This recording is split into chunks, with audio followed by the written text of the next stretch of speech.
उसका अपना घर नहीं हो पाया। जमींदार ससुर ने झूठा इल्जाम लगाकर उसे घर से निकाल दिया। उसके कुछ दिनों बाद उसके माता पिता भी चल बसे। उसके बाद वह लड़की बिल्कुल अकेली हो गई, इसलिए अंग्रेजों और नवाबों की नजर उस पर पड़ गई। लेकिन इत्तेफाक से वह डाकुओं के अड्डे पर आ जाती है। लड़की को वहां जैसे उसका नया जीवन मिल जाता है। बाद में क्या होता है, यह जानने के लिए आज का पूरा एक्सप्लेनेशन देखिए। तो चलिए अब और देर ना करते हुए आज का एक्सप्लेनेशन शुरू करते हैं। 1756 ईस्वी से बंगाल प्रेसिडेंसी शुरू हुई। 1770 में बक्सर की लड़ाई के बाद ब्रिटिश ईस्ट इंडिया कंपनी और नवाब बंगाल को दो भागों में बांटकर शासन कर रहे थे। ईस्ट इंडिया कंपनी ने शासन सत्ता में मिलते ही गरीबों पर अत्याचार शुरू कर दिया। एक तरफ अंग्रेजों का अत्याचार और दूसरी तरफ प्रकृति का प्रकोप शुरू हो गया। 76 का काल और इसके बाद हुए मतभेद के कारण उत्तर बंगाल में 1/3 लोग भूख से मर गए, जिनमें से अधिकांश गरीब थे। इस दृश्य में एक बच्चे को सूखकर बने लाश को लेकर फटी हुई दरारों वाली कृषि भूमि पर चलते हुए दिखाया जाता है। उस समय ईस्ट इंडिया कंपनी का प्रतिनिधि उधर से गुजर रहा था। बच्चे को इस हालत में देखकर अंग्रेज अपने सहायक को उसे गोली मारकर जान से मारने का निर्देश देता है। कुछ ही देर में उसे गोली मार दी जाती है। इसके बाद उत्तर बंगाल का बैकुंठपुर जंगल दिखाया जाता है। जब ईस्ट इंडिया कंपनी का प्रतिनिधि दल बल के साथ उस जंगल से गुजर रहा होता है, तभी कुछ हिंदू सन्यासी और मुस्लिम फकीर मिलकर उन पर हमला कर देते हैं। ये सन्यासी और फकीर मिलकर ब्रिटिश शासकों के अत्याचारों के खिलाफ प्रतिरोध कर रहे थे। फकीरों का नेतृत्व मजनू शाह कर रहा था और सन्यासियों का नेतृत्व भवानी चरण पाठक कर रहे थे। भवानी के लोग ब्रिटिश ईस्ट इंडिया कंपनी के प्रतिनिधि को पकड़ लेते हैं। फिर उसे भवानी के पास लाया जाता है। वह बताता है कि वे ही इन गांवों से लगान वसूल कर रहे थे। एक तो सब भूख से मर रहे हैं, ऊपर से उनकी लगान वसूल खत्म नहीं हो रही है। भवानी के लोग तब यह भी कहते हैं कि हम इन लगानों को गरीब इलाकों में भेजने का इंतजाम कर रहे हैं।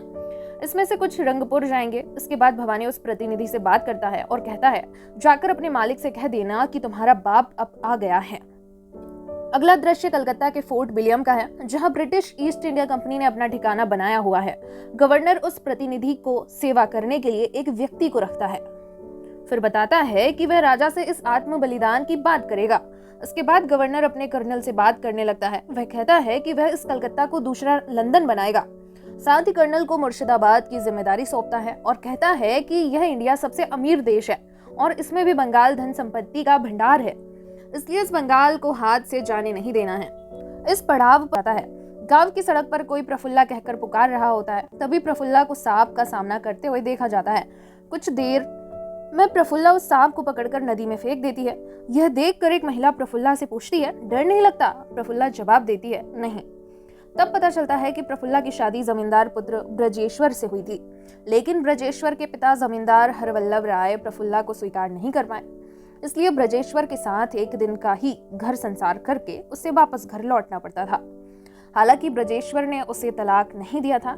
इधर प्रफुल्ला की माँ भी मर चुकी है, इसलिए वह घर में अकेली रहती है।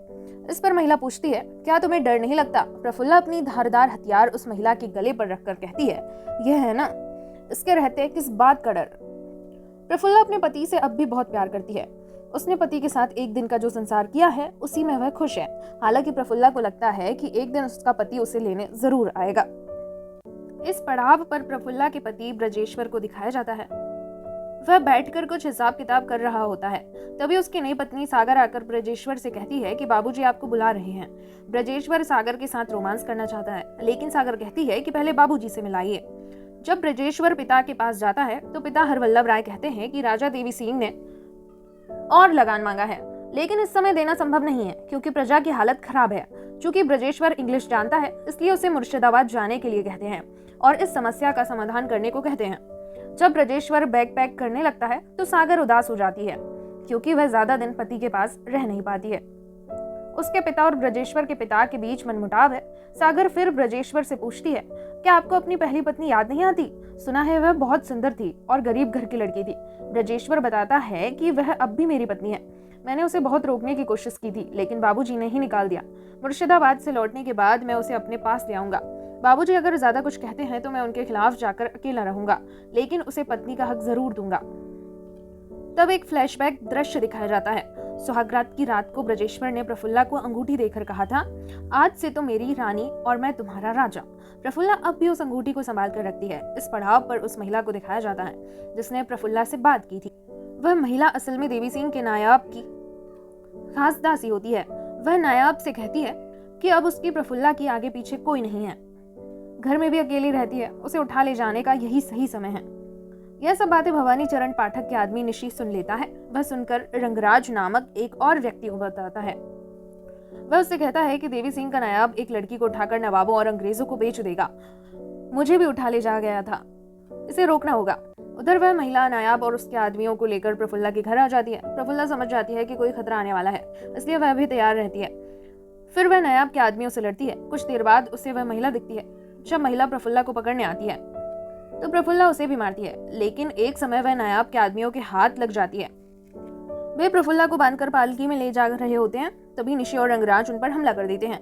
रंगराज नायाब से लड़ता है, दूसरी तरफ निशी नायाब के आदमियों को मारकर पालकी में प्रफुल्ला को ढूंढता है तो देखता है कि वह वहां नहीं है। प्रफुल्ला तब निशी को दुश्मन समझकर उससे लड़ने लगती है। इसी बीच रंगराज नायाब को मार देता है। इधर प्रफुल्ला जैसे ही निशी को मारने वाली होती है, तभी रंगराज उसके सिर पर वार करके प्रफुल्ला को बेहोश कर देता है। प्रफुल्ला को होश आता है तो वह देखती है कि वह भवानी चरण पाठक के सामने है। हालांकि प्रफुल्ला उसे पहचान नहीं पाती। जब भवानी अपना परिचय देता है तो प्रफुल्ला कहती है, आप तो वही दस्यु सन्यासी हैं। फिर पूछती है, क्या आप मुझे जानते हैं? भवानी कहता है, तुम्हारा नाम प्रफुल्ला है, तुम जमींदार हरवल्लभ की पुत्रवधू हो, लेकिन हरवल्लभ ने तुम्हें झूठा इल्जाम लगाकर बाहर निकाल दिया। तुम्हारा पति के साथ घर संसार नहीं हो पाया, उसके बाद तुम कष्ट में दिन काट रही हो। जब भवानी सब सच बता देता है तो प्रफुल्ला ठाकुर कहकर भवानी को प्रणाम करती है। भवानी तब प्रफुल्ला के हाथ में सोने की अंगूठी देखता है जो उसके पति ने दी थी। भवानी कहता है, तुम्हें देखकर तो चोर नहीं लगती हो, तुम्हारे हाथ में फिर भी कीमती चीज है, इससे बेचकर इस अकाल के समय में ठीक से रह तो सकती थी, लेकिन तुमने ऐसा नहीं किया। भवानी शुरू से ही प्रफुल्ला को माँ कहकर संबोधित करता है। वह अपने दल के लोगों को प्रफुल्ला का परिचय कराता है, जिनमें से हर एक के यहाँ आने की दुख भरी कहानी है। इसके बाद वह सबको बुलाकर कहता है, मैंने इसे माँ कहा है, अब से इसकी रक्षा की जिम्मेदारी तुम्हारी है। सब कहते हैं ठीक है। भवानी फिर प्रफुल्ला को कुछ सोने के सिक्के देकर कहता है, तुम चाहो तो अपने मायके या ससुराल जा सकती हो, निशी और रंगराज तुम्हें ले जाएंगे। ये सोने के सिक्के लेकर ससुराल जाओगी तो ससुर भी मान जाएंगे, क्योंकि वह भी तो आर्थिक संकट में है। अब प्रफुल्ला कहती है, मुझे कोई सोने का सिक्का नहीं चाहिए, मेरे पास जाने का कोई और रास्ता भी नहीं है, इसीलिए मैं आप लोगों के साथ ही रहना चाहती हूँ। यह सुनकर भवानी कहता है, तुमने एक बार फिर साबित कर दिया कि यह भवानी इंसान पहचानने में कभी गलती नहीं करता। यानी प्रफुल्ला सोने के सिक्के नहीं लेगी, यह वह सब पहले से जानता था।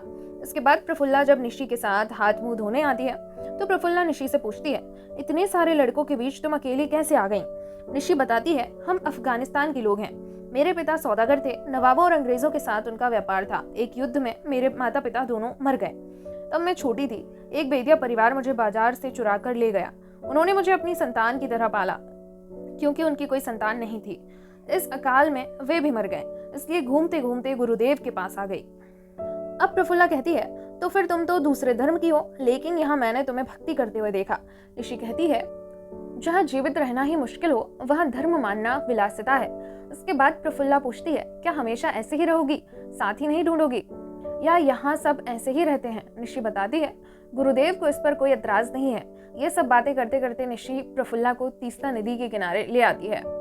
प्रफुल्ला नदी को देखकर कहती है, कितनी सुंदर है। साथ ही यह भी कहती है कि मैं बचपन में सपना देखती थी कि मैं रानी बनूंगी और नदी में नाव लेकर घूमूंगी। रंगराज तब कहता है, यह अब संभव नहीं है, नदी में नाव लेकर निकलते ही अंग्रेज पकड़ लेंगे। फिर दूर नाव दिखाकर कहता है, ये कंपनी की है, वे रंगपुर के घाट पर जा रही हैं, वहां लगान भरे जाएंगे, जब लगान लेकर लौटेंगे तब हम लूटेंगे। इसी बीच जमींदार हरवल्लभ अपने बेटे को लेकर मुर्शिदाबाद के अंग्रेज शासक के पास आता है। आकर कहता है कि देवी सिंह अचानक ज्यादा लगान मांग रहा है, लेकिन अचानक इतनी लगान देना तो संभव नहीं है। क्या आप 2 महीने बढ़ाने के लिए देवी सिंह से थोड़ी बात करेंगे? अंग्रेज कहता है, ठीक है, मैं कहूंगा, बदले में मुझे भी कुछ देना होगा। मैं आपकी जमीन खरीदना चाहता हूँ, दाम दूंगा 250 रुपए। हरवल्लभ तब कहता है, इस जमीन की कीमत 2 लाख होगी, फिर भी देने को राजी हो जाता है। अंग्रेज इसके बाद कहता है, बैकुंठपुर जंगल में भवानी चरण पाठक नाम का एक आदमी रहता है जो हमारी लगान लूट रहा है, उसे रोकना होगा। भवानी की बात सुनकर हरवल्लभ कहता है, वह तो तांत्रिक सन्यासी है, मेरे राज्य में तो उसने अभी तक डकैती नहीं की है, लेकिन आपकी जरूरत के लिए मैं हूँ, बस आप थोड़ा देवी सिंह का मामला देखिए। अंग्रेज से बात खत्म होने पर हरवल्लभ अपने बेटे से कहता है, नई बहू के घर से 2 लाख मांग लेना। इन अंग्रेजों को पहचानना बड़ा मुश्किल है, कहीं वे अचानक पैसा ना मांग बैठे, इसलिए पैसा रखना जरूरी है। उसी समय एक व्यक्ति आकर हरवल्लभ को बताता है, आपकी बड़ी बहू का घर आग में जल गया है। अनुमान है कि बहू भी वहीं थी और आग में जलकर मर गई है। यह सुनकर हरवल्लभ खुश होता है, लेकिन ब्रजेश्वर अपनी पत्नी की मौत की खबर सुनकर दुख से जमीन पर बैठ जाता है। दूसरी तरफ उसका पिता कहता है, अब शकुनी चली गई, बड़े धूमधाम से श्राद्ध करूंगा। जमींदार हरवल्लभ राय के पुत्र वधू का श्राद्ध जो है, ब्रजेश्वर फिर छोटी पत्नी को लेकर प्रफुल्ला के घर आता है। आकर देखता है कि सब आग से नष्ट हो गया है। इससे उसकी आंखों में आंसू आ जाते हैं। उस आंसू को छोटी बहू पोंछ देती है। दूसरी ओर रंगराज भवानी से कहता है, जिसको ना पहचानते हैं ना जानते हैं, उसे यहाँ रानी बनाना चाहते हैं, क्या यह ठीक है? भवानी बताता है, गांव के लोग भी हमसे डरते हैं, लेकिन हमने जो धन संपत्ति इकट्ठा की है वह तो गांव में ही देनी होगी। प्रफुल्ला के कपड़े लत्ते हमारे जैसे नहीं है, गांव के लोग आसानी से उसे स्वीकार कर लेंगे। मैं मन ही मन उसके जैसे ही किसी को ढूंढ रहा था, आखिरकार मिल गई। इसके बाद एक रीति रिवाज करके सबके सामने भवानी प्रफुल्ला से कहता है, तुम्हें अब हथियार उठाना होगा, तुम गरीब लोगों का त्राणकर्ता बनोगी। मैं, निशी और रंगराज तुम्हें प्रशिक्षण देंगे। फिर एक और रीति रिवाज करके भवानी प्रफुल्ला को बताता है, ये अब से तुम्हारे बच्चे हैं, तुम इनकी रानी हो। और सबको कहता है, अब से ये तुम्हारी देवी हैं। तब सब उसे देवी चौधुरानी कहकर संबोधित करने लगते हैं। अगले दिन से देवी चौधुरानी सबके सामने प्रशिक्षण शुरू कर देती हैं। प्रशिक्षण में भवानी कहता है, युद्ध में पहले दुश्मन के सामने हार मान लो, इससे दुश्मन खुशी में मग्न हो जाएगा, तो पलटवार करके उन्हें हरा दो, यह युद्ध की रणनीति है। इसी बीच रंगराज देवी चौधुरानी के पास आकर कहता है, दुर्गापुर का जमींदार कालीधर पर इस बार धूमधाम से काली पूजा करवा रहा है। पूजा में देवी सिंह और एक अंग्रेज मौजूद रहेंगे। कालीधर इंसान अच्छा है, वह प्रजा पर अत्याचार नहीं करता है। उसके काली मंदिर के पीछे बहुत धन संपत्ति है, उसी से वह राजा और अंग्रेजों को लगान देता है। ये सुनकर देवी चौधुरानी कहती है, वह तो अच्छा है, हम उसकी धन संपत्ति को हाथ नहीं लगाएंगे, लेकिन देवी सिंह से मेरा बहुत हिसाब बाकी है, उसका हिसाब चुकवाऊंगी। इसी बीच वे किसी और की लगान लूटने निकल पड़ते हैं। भवानी देवी सिंह चौधुरानी को समझाता है कि कैसे क्या करना है। देवी निशी और रंगराज को लेकर उसे ठिकाने पर जाती है और अंग्रेज सैनिकों से लड़ती है, लेकिन एक समय वे सैनिकों के हाथों पकड़े जाते हैं। उसी समय भवानी दौड़कर आता है और सबको बचाता है और धन संपत्ति पर कब्जा कर लेता है। भवानी फिर देवी को कहता है कि वह धन संपत्ति ग्रामीणों में बांट दे। अगले दिन रंगराज देवी को एक और खुफिया खबर देता है। वह खबर यह है कि कालीधर ने जो पूजा आयोजित की है उसमें हरवल्लभ का बेटा ब्रजेश्वर और उसकी दूसरी पत्नी सागर भी मौजूद रहेंगे। सागर के पिता ही कालीधर है। यह सुनकर देवी कहती है, तो ना जाना ही बेहतर है। रंगराज कहता है, हम जानते हैं कि ब्रजेश्वर आपका कौन है, चिंता मत कीजिए, ब्रजेश्वर को हम सुरक्षित रखेंगे। निशी भी बताती है, अगर जरूरत पड़ी तो सागर को इस अड्डे पर ले आएंगे। देवी कहती है, मैं सागर को नहीं पहचानती। तभी वह हाथ में पहनी हुई अंगूठी देखकर कहती है, ब्रजेश्वर से मुझे कुछ बातें करनी है। अगले दिन वे पूजा में पहुंच जाते हैं। वहां प्रफुल्ला अर्थात देवी चौधुरानी अपना चेहरा ढककर रहती है। जब भवानी वहां आता है और प्रफुल्ला को सबके सामने बुलाता है, तो वहां मौजूद ब्रजेश्वर प्रफुल्ला को देखकर हैरान हो जाता है, क्योंकि वह जानता था कि प्रफुल्ला मर चुकी है। दूसरी ओर भवानी प्रफुल्ला को सबके सामने पेश करने का कहता है, अब से गरीब दुखियों की त्राणकर्ता बनकर आई है हमारी देवी चौधुरानी। वहां मौजूद सब लोग तब देवी चौधुरानी की जय जयकार करने लगते हैं। ब्रजेश्वर हैरान रह जाता है। इसके बाद प्रफुल्ला सागर की गाड़ी में बैठती है। फिर वे अपने अड्डे की तरफ जाने लगते हैं। जाते समय प्रफुल्ला सागर के हाथ में अपनी अंगूठी पहना देती है। देवी सिंह और अंग्रेज शासक को भी अड्डे पर लाया जाता है। रंगराज उन्हें बहुत मारता है। इससे ब्रजेश्वर थोड़ा डर जाता है। तब भवानी ब्रजेश्वर को अकेले बुलाकर लाता है और कहता है, तुम्हें आज छोड़ रहा हूँ। तुम्हारे पिता का तो मुर्शिदाबाद के अंग्रेज गवर्नर के साथ अच्छा संबंध है। घर जाकर अपने पिता से कहना कि वे गवर्नर से बात करें। अगर वे 5 लाख दे सकते हैं तभी उन्हें देवी सिंह और अंग्रेज वापस मिलेंगे। कोई चालाकी मत करना, 15 दिन का समय दे रहा हूँ। तब देवी चौधुरानी उससे यह भी कहती है, इतने दिनों तक सागर हमारे पास ही रहेगी। अब ब्रजेश्वर प्रफुल्ला के साथ अकेले में कुछ बात करना चाहता है। प्रफुल्ला ब्रजेश्वर को अलग जगह ले जाकर कहती है, तुम्हारे पिता ने मुझे एक बार कहा था कि मैं चोर हूँ, डाकू हूँ, देखो आज वही हुआ है। ब्रजेश्वर तब बताता है कि मैं सागर को लेकर तुम्हारे घर गया था। इतने पर ही प्रफुल्ला कहती है, जाकर देखा तो कुछ भी बाकी नहीं था, सोचा मैं मर गई हूँ, यही ना। ब्रजेश्वर यह सब सुनकर कहता है, मैं तुमसे प्यार करता हूँ, तुम लौट आओ। प्रफुल्ला कहती है, यह अब कभी संभव नहीं है, यह मेरे बच्चे हैं, यही अब मेरे सब कुछ हैं, बस मुझे और कैद मत करना। ये सब कहने के बाद प्रफुल्ला यह भी कहती है, सागर बीमार है, उसका ध्यान रखना, कभी उसकी उपेक्षा मत करना। दृश्य फिर से फोर्ट विलियम ले जाया जाता है। ब्रिटिश ईस्ट इंडिया कंपनी के गवर्नर हेस्टिंग्स का दिमाग खराब हो जाता है, क्योंकि भवानी चरण पाठक और देवी चौधुरानी ने उसके 8 अफसरों सहित कई सैनिकों को मार दिया है। साथ ही बहुत सारा धन संपत्ति भी लूटा है। इसलिए वह अपने सहायक को सैनिक तैयार करने का निर्देश देता है। डाकू दल के दोनों मुखियाओं सहित सबको वह खत्म कर देगा। इस लड़ाई का नेतृत्व वह खुद करेगा। इसके बाद पूरे इलाके में ऐलान किया जाता है कि भवानी चरण पाठक और देवी चौधुरानी की मौत का आदेश दिया गया है। जो उन्हें ढूंढकर लाएगा उसे इनाम मिलेगा। उधर ब्रजेश्वर अपने पिता को आकर भवानी की बातें बताता है तो पिता कहता है, मेरी बहू गर्भवती है, उसे ऐसे डाकुओं के अड्डे पर छोड़ आना ठीक नहीं हुआ। फिर भी वह बेबस होकर मुर्शिदाबाद के गवर्नर को सब बताने की तैयारी करता है। दृश्य डाकुओं के अड्डे पर लाया जाता है। देवी चौधुरानी अभ्यास कर रही होती है, जिसे सागर देखती है। उसी समय एक लड़का आकर देवी चौधुरानी को कुछ बताता है। देवी फिर वह बात भवानी को बताती है। लड़का कहता है, मुर्शिदाबाद में बहुत सारे सैनिक लाए गए हैं, मैंने अपनी आंखों से देखा है। भवानी तब कहता है, मेरी और देवी चौधुरानी की मौत का आदेश जारी हुआ है, इसलिए और खबर लेनी होगी। लगता है हम सामने की लड़ाई की तरफ बढ़ रहे हैं। इसी बीच जमींदार हरवल्लभ राय हेस्टिंग्स के पास आता है। वह फिरौती की बात बताता है। साथ ही यह भी कहता है कि फिरौती लेकर सिर्फ मेरे बेटे को ही भेजने की बात कही गई है, लेकिन आप लोग चुपके से आदमी लगाकर अड्डे को पहचान कर फिर हमला कीजिएगा। बस यह ध्यान रखिएगा कि मेरे बेटे और बहू को कुछ न हो। यह सब सुनने के बाद हेस्टिंग्स मैकेंजी और कर्नल के साथ युद्ध की योजना बनाने लगता है। वह तय करता है कि कौन किस दिशा से हमला करेगा। साथ ही छोटे छोटे दलों में बंटकर जंगल को भी घेरने को कहता है, ताकि डाकू किसी भी हाल में भाग न पाए। यह खबर भवानी को भी मिल जाती है, इसलिए वह सबको कहता है, जमींदार हरवल्लभ ने धोखा दिया है। हेस्टिंग्स अपनी सारी सेना लेकर हम पर हमला करने आ रहा है। हमारे भागने का आसान रास्ता नदी पार करके दूसरे जंगल में जाना है, लेकिन वहां भी मैकेंजी अपनी सेना लेकर आया है। छोटे छोटे सैनिक दल पूरे जंगल को घेर चुके हैं, इसलिए हमारे सामने खतरा है, लेकिन हम इतनी आसानी से हार नहीं मानेंगे। मरते दम तक हम लड़ते रहेंगे। इसी बीच मजनू शाह अपने दल के साथ भवानी के अड्डे पर आ जाता है। वह बताता है कि इस लड़ाई में फकीर भी साथ है। उसी समय ब्रजेश्वर फिरौती लेकर डाकू के अड्डे की तरफ आ रहा होता है। रास्ते में देवी चौधुरानी उसकी गाड़ी रुकवाती हैं, फिर बताती हैं, तुम्हारे पिता ने धोखा दिया है, तुम सागर को लेकर सुरक्षित जगह पर चले जाओ। चारों तरफ युद्ध छिड़ रहा है, यह सागर का रहना सुरक्षित नहीं होगा। ब्रजेश्वर तब पूछता है, इन सोने के सिक्कों का क्या होगा? देवी चौधुरानी बताती है, गरीब लोगों में बांट देना और जाते समय मुख्य सड़क का उपयोग ना करके जंगल के रास्ते जाना।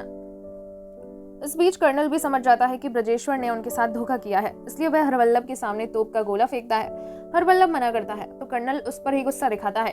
एक समय एक तोप का गोला ब्रजेश्वर की गाड़ी पर गिरता है। चारों तरफ विस्फोट की आवाज फैल जाती है, जिसे देवी चौधुरानी सुनकर भी दौड़कर आती है।